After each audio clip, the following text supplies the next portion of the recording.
Priatelia moji, že by sme si tak pohovorili, napred tak vo všeobecnosti.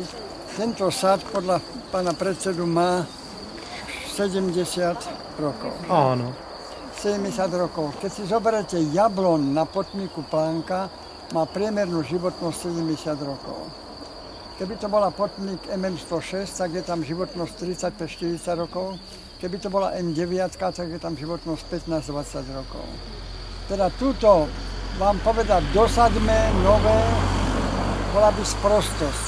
Ale môžeme povedať tu, že môžeme tieto stromy ešte udržať v rodivosti. Podívajte sa na túto krásavicu, tá je plná kvetov, ale keď sa podívate na toho, kto to rezal, tak toto dole bolo dobre udržané, ale tam na vrchu, tam by bolo treba 3 dní ho nepustiť na záchod. No. Podívajte sa na to, čo tam vyrastá 20-30 nových výhonov.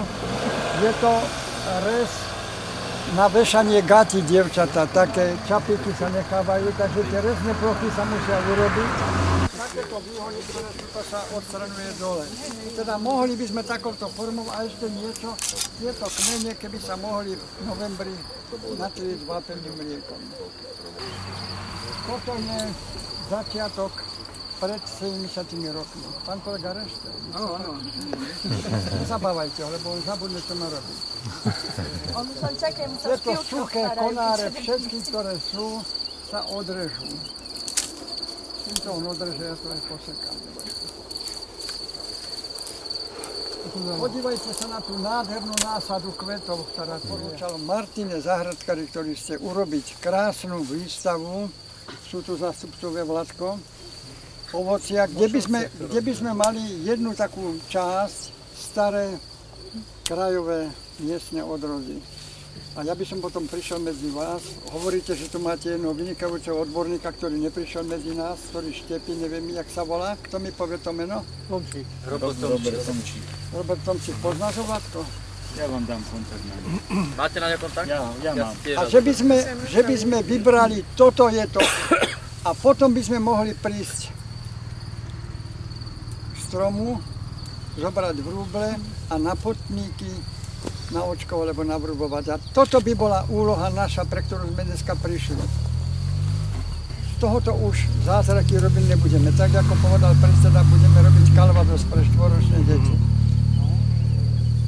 A tie odrody zachrániť pre budúce generácie. To by malo byť naše hlavné poslanie, preto sme sem prišli. A túto funkciu robia záhradkári. Pán tajomník Korček tam vzadu sedí, je nešťastný, kým príde do Bratislavy. Je nešťastný, ale my robíme tieto výstavy a jedna obrovská výstava, ktorá sa pripravuje v októbri, bude Jahrada na výstavisku Trenčín, Expocentrum. Príďte tam, prosím vás. Z celého Slovenska, kde gro je záhradkárskeho života nášho svezu a druhé gro je veľkovýroba veľkých sadov. Takýchto sadov, ako je tento, máme na Slovensku veľa. Keby ste niektorí išli do Stupavy, Malacky, od krematória, plačete, slzíte, čo tam je. Desiatky hektárov sadov, o ktoré sa nikto nepostará, jedine vtedy, keď robia tú demokratickú oberačku. Oberajú a modernou formou, ruským spôsobom lámu konáre, aby to doma mohli obrať. Takže toto je problematika veľká. Ja vďačím tomu, že od budúceho roka budú všetky zakladané sady, aj sady, ktoré sú, by mala byť dotácia. Na hektár neviem, koľko má ísť. My sme sa odtiaľ zatiaľ nezaujímali, my to vedieme ako TTPčko. Ale keby ste, pozrite sa na to. Ale rádi by sme, samozrejme. Takže to je záchrana, chlapi, že by sme to mohli obnoviť. Ináč ja plačem nad tým, čo je tu, ale máme aj moderné sady, kde vás zo srdca rád pozývam.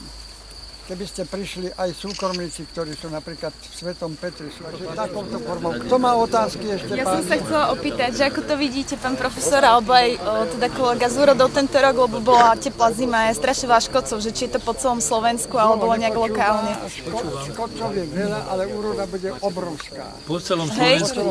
Aj bez postrekov vlastne, lebo my budeme mapovať túto jeseň a teda, že ako by to mohlo byť z odrodov extenzívnych sadov, kde sa nestreká ani biologická ochrana. Čo si myslíte? Bude záležať, pani kolegyne, na tých odrodoch, ktorých